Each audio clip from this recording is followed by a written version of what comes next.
오늘의 주요 뉴스입니다. 어제 하루 코로나19 신규 확진 환자가 56명이 추가돼 누적 환자가 14,770명으로 늘었습니다. 신규 확진자 가운데 롯데리아 확진 여파 등으로 수도권을 중심으로 한 지역 발생이 47명이나 됐고 해외 유입은 9명입니다.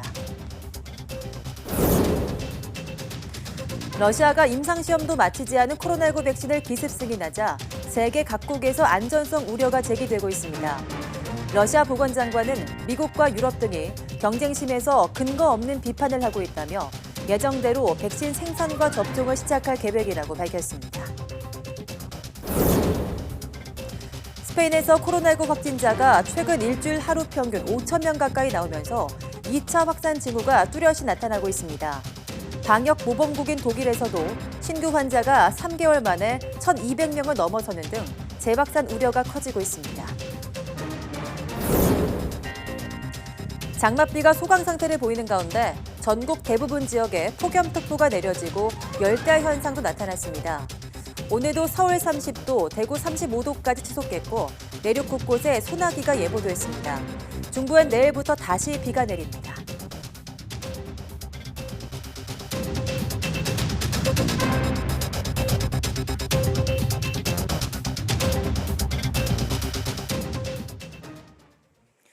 여러분 안녕하십니까? 8월 13일 사이언스 투데이입니다. 서울 롯데리아 직원 집단 감염 여파 등으로 지역 환자 47명을 포함해서 어제 하루 코로나19 환자가 56명 늘었습니다. 중앙방역대책본부는 오늘 0시 기준 국내 확진자는 14,770명, 사망자는 305명이라고 밝혔습니다. 지역 발생만 47명으로 서울 롯데리아 직원 감염 등 소규모 집단 감염 영향으로 서울 25명, 경기에서 16명이 확진됐고 이외 부산에서도 2명이 남았습니다. 해외 유입은 9명으로 이 가운데 3명이 입국자 검역에서 양성 판정을 받았습니다. 완치 환자는 31명 늘어서 격리 해제 누적은 13,817명입니다. 일반적으로 바이러스의 활동성은 온도와 습도가 높아지면 떨어진다는 것이 의학계 공통된 견해입니다. 그렇다면 이미 여름으로 접어들었고 이례적으로 긴 장마가 이어진 상황에서 코로나19 바이러스의 기세도 주춤해져야 할 텐데요. 실제로는 어떨까요? 이혜리 기자가 분석해봤습니다.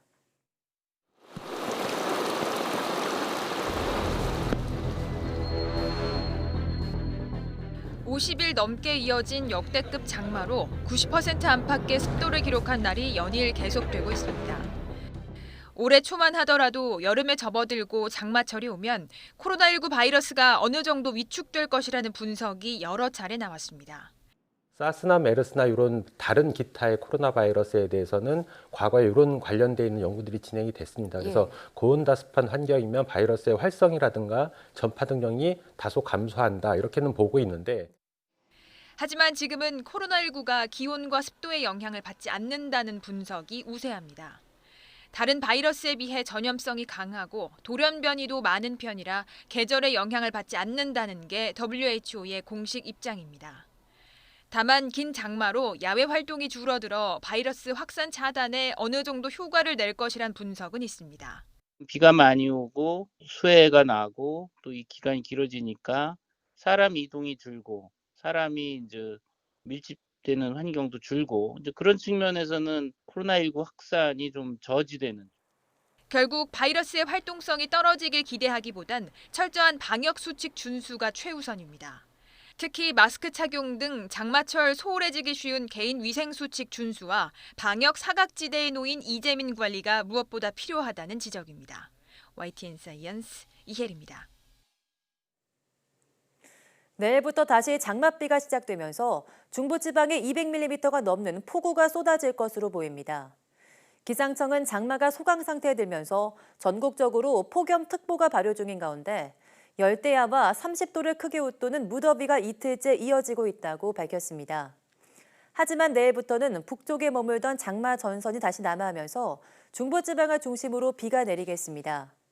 특히 주말에는 강한 비구름이 유입되며 수도권과 강원도, 충청 북부에 200mm가 넘는 국지성 호우가 쏟아질 것으로 보입니다.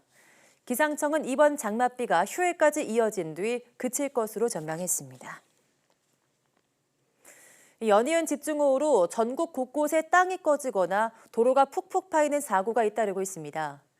이런 땅 꺼짐이나 도로 파임 현상은 도로 위 지뢰라고도 불리는데요. 어떻게 다르고 왜 생기는 건지 부장원 기자가 취재했습니다. 마치 포탄을 맞은 것처럼 국도 한복판이 폭삭 내려앉았습니다. 폭우로 지름만 3에서 4m, 깊이는 2m에 달하는 구덩이가 한순간에 생겼습니다. 이른바 싱크홀이라 불리는 땅 꺼짐 현상입니다. 비가 휩쓸고 간 또 다른 도로 위, 곳곳이 핥힌 듯 패여 있습니다. 포트홀, 즉 도로 파임 현상입니다. 서울 상암동의 한 도로입니다. 지금 차가 제대로 다닐 수 없을 정도로 아스팔트가 움푹 패이거나 깨진 모습 보이실 텐데요. 마치 패인 모양이 냄비 모양을 닮았다고 해서 포트홀이라고 부릅니다. 땅 꺼짐과 도로 파임 모두 장마철에 많이 생기는데 원인은 다릅니다. 땅 꺼짐은 지면 자체가 밑으로 내려앉는 것으로 주로 낡고 금이 간 상하수도관 때문에 발생합니다. 관에 난 틈으로 흙이 빨려들면서 생긴 구멍이 지면의 무게를 못 견디고 주저앉는 겁니다. 반면 도로 파임은 물이 스며들어 물러진 아스팔트가 파이는 건데 집중호우가 주 원인입니다. 평소 관리와 보수가 잘 이뤄지면 막을 수 있는 인재라는 점은 같습니다. 생긴 뒤 복구한다 해도 재발할 수 있습니다.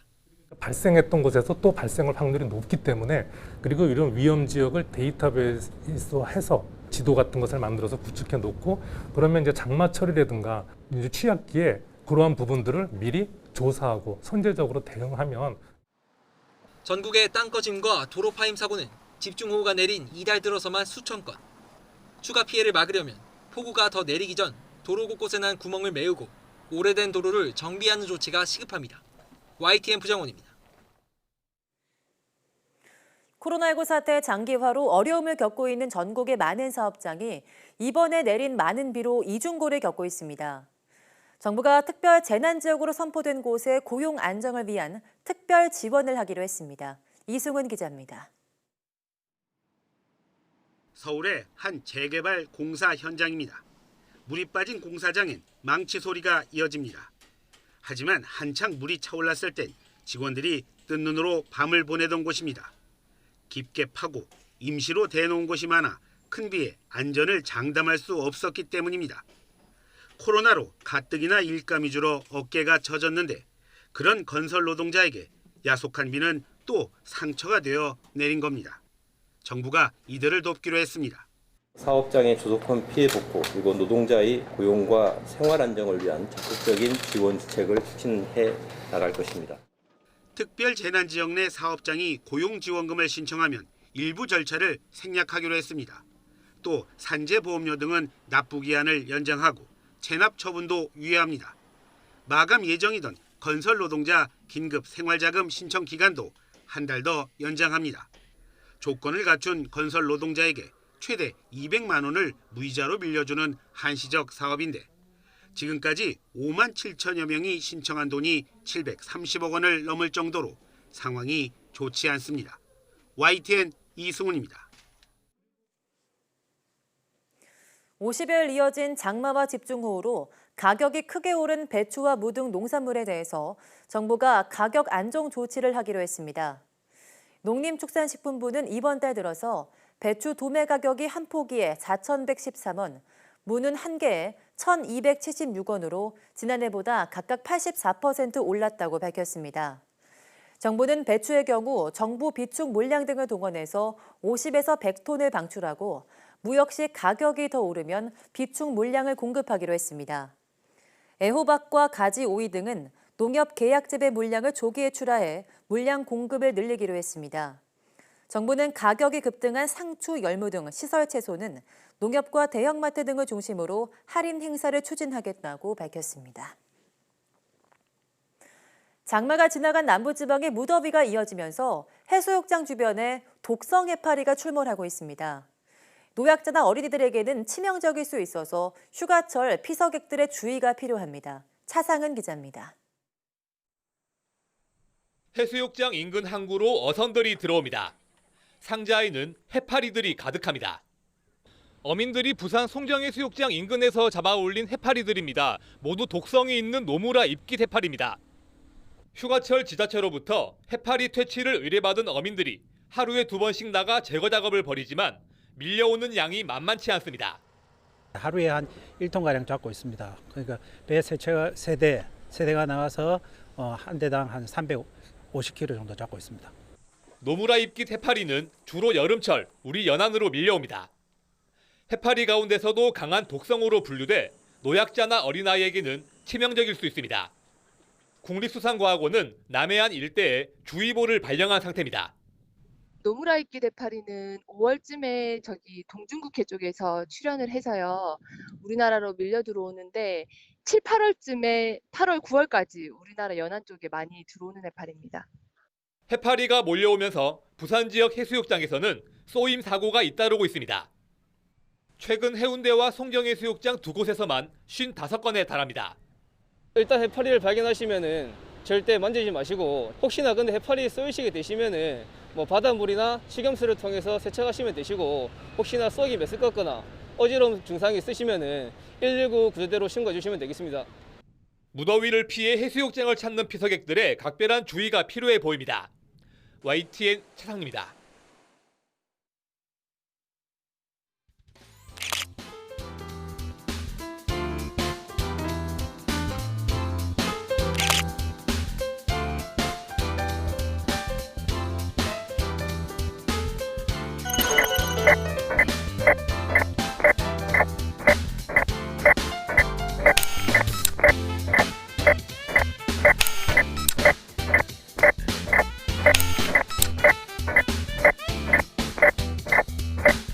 Three, two, one.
앞서 보신 것처럼 내일 택배 없는 날이 시행되면서 택배 이용에도 주의가 필요합니다.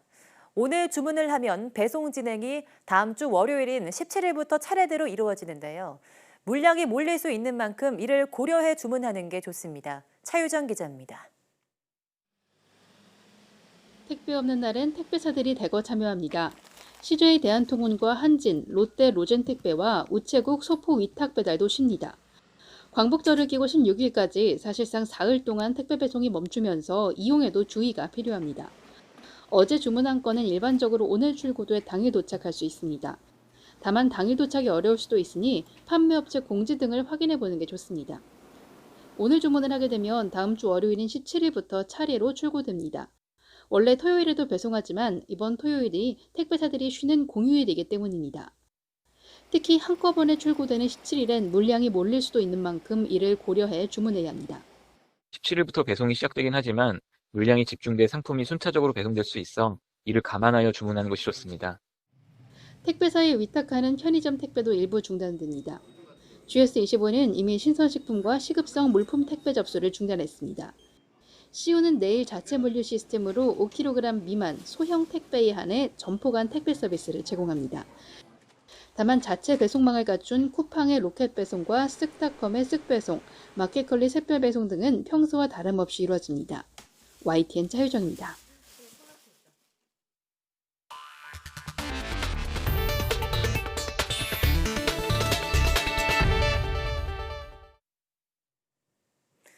러시아가 임상시험도 마치지 않은 코로나19 백신을 승인하자 각국 의학계에서 우려가 이어지고 있습니다. 러시아는 경쟁심에서 나온 깎아내리기라고 일축하면서 백신 생산과 접종을 예정대로 할 계획이라고 밝혔습니다. 보도에 김영근 기자입니다. 통상 백신은 수천에서 수만 명을 대상으로 3차례 임상시험을 거친 뒤 등록됩니다. 그런데 러시아가 승인한 코로나19 백신은 겨우 수십 명을 상대로 임상이 진행된 것으로 알려졌습니다.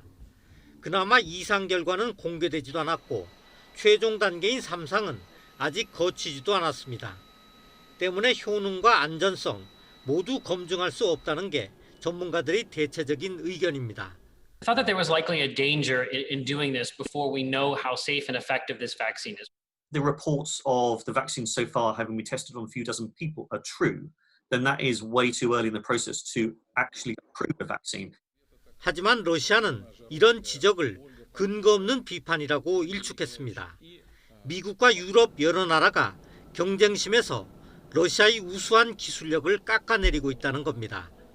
그러면서 첫 백신이 앞으로 2주 안에 생산돼 의료진 등에게 먼저 접종될 것이라고 밝혔습니다. Starting from October, it will be used for mass vaccination in Russia, again on a voluntarily basis. 러시아는 또 20개국으로부터 10억 회 분량의 사전 주문도 받았다고 소개했습니다. 하지만 이 같은 움직임에 러시아 내에서도 반대 목소리가 나오고 있습니다. 러시아 임상시험 기구연합은 국민들을 위험에 빠뜨릴 수 있다며 임상시험이 끝날 때까지 백신 승인을 유예하라고 촉구했습니다. 푸틴 정권이 코로나19로 뒤숭숭해진 민심을 수습하기 위해 검증되지 않은 백신을 선전 도구로 사용한다는 비판도 나오고 있습니다. YTN 김영근입니다. 독일 보건당국은 코로나19 백신이 올가을에 개발될 수 있지만 전염 통제에는 오랜 시간이 걸릴 수 있다고 밝혔습니다. 우리나라 질병관리본부에 해당하는 독일의 로베르트 코후 연구소는 성명에서 올 가을까지 백신이 한 종이나 여러 종이 사용 가능할 것으로 보인다고 말했습니다. 연구소는 그러나 올 가을부터 백신을 맞을 수 있다고 해서 세계적 대유행을 통제할 수 있다고 믿는 것은 위험하다고 덧붙였습니다. 연구소는 코로나19의 돌연변이로 백신 효과가 제한적일 수 있는 데다 면역 기간도 짧을 수 있다고 지적했습니다. 스페인에서 코로나19 확진자가 최근 일주일 사이 하루 평균 5천 명 가까이 나오면서 2차 확산 징후를 보이고 있습니다. 세계보건기구는 코로나19 확진자가 늘고 있는 가운데 설상가상으로 폭발 사고까지 겹친 레바논은 병원의 절반가량이 재기능을 못하고 있다고 밝혔습니다. 박철원 기자입니다. 스페인 사라고사의 한 병원 앞마당에 야전병원 천막이 추가로 세워지고 있습니다. 최근 일주일 사이 코로나19 감염자가 하루 평균 5천 명 가깝게 발생하자 긴급 대책으로 병상을 늘리고 있는 것입니다. 스페인 인구 10만 명당 코로나19 확진자는 95명으로 24명과 17명의 프랑스와 영국 등 이웃 국가들보다 훨씬 많습니다. Pero creemos que frente a lo que se planteaba en un inicio, hemos ganado mucho sobre todo para que las personas que tienen que pasar 15 días aquí puedan pasar esos 15 días con las máximas comodidades posibles. 이처럼 스페인의 코로나19 재확산 추세가 뚜렷해지자 이웃 나라들은 스페인 여행 자제를 권고하거나 스페인에서 오는 입국자에 대한 자가격리 등의 통제 수준을 높이고 있습니다. 독일에서도 코로나19 신규 확진자가 최근 3개월간 최고치를 기록하며 재확산에 대한 우려감을 높이고 있습니다. 지난 6월 중순 100명대 후반까지 떨어졌던 신규 확진자가 지난주 주중부터 1000명대를 오르내리고 있기 때문입니다. 공공생활 통제가 대부분 해제되고 휴가철을 맞이하면서 확산 추세를 보이고 있다는 분석입니다. 이런 가운데 세계보건기구는 폭발 참사가 난 베이루트 내 병원 등 의료시설 55곳을 평가한 결과 50%가 약간 넘는 시설이 기능을 못하고 있다고 밝혔습니다. All the weight is on our shoulders. On top of it, we had the coronavirus COVID crisis, and now this blast gave a final blow to our efforts. So it's a disaster.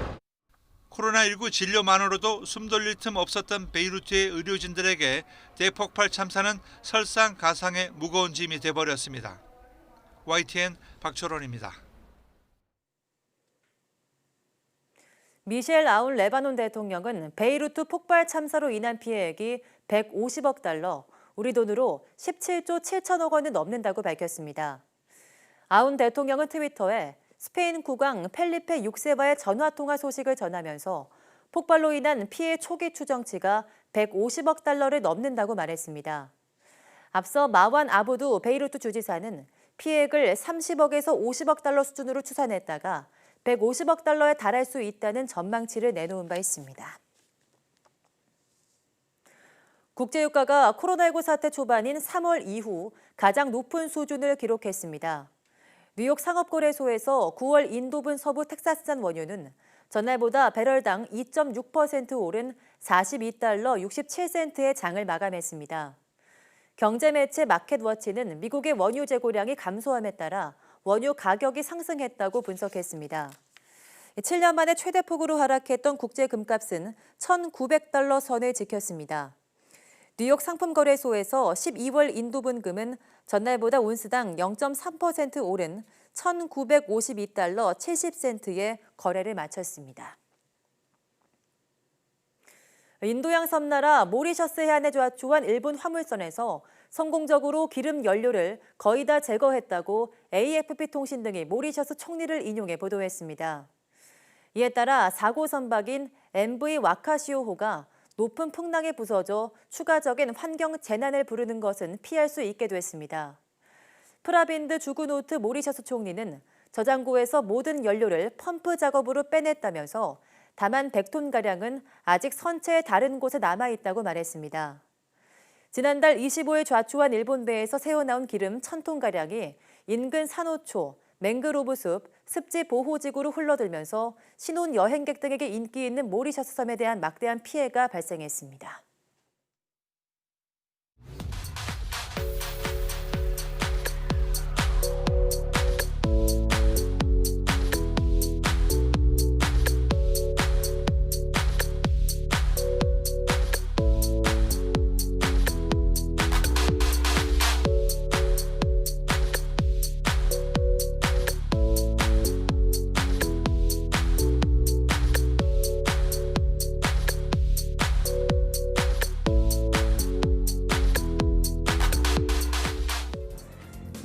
차원의 입체 물품을 프린트하는 3D 프린터 다들 들어보셨죠? 이 3D 프린터로 자동차를 만드는가 하면 하루 만에 건축물을 완성하기도 하는데요. 특히 요즘엔 3D 프린터 기술을 이용한 인공장기, 인공뼈 제작이 시도되면서 의료 분야에 많은 도움이 되고 있습니다. 오늘 오후 사이언스투데이 과학의 달인에서는 생산기술연구원 김건희 그룹장과 함께 의료 3D 프린팅 기술에 대해서 이야기 나눠보겠습니다. 많은 시청 바랍니다. 고맙습니다.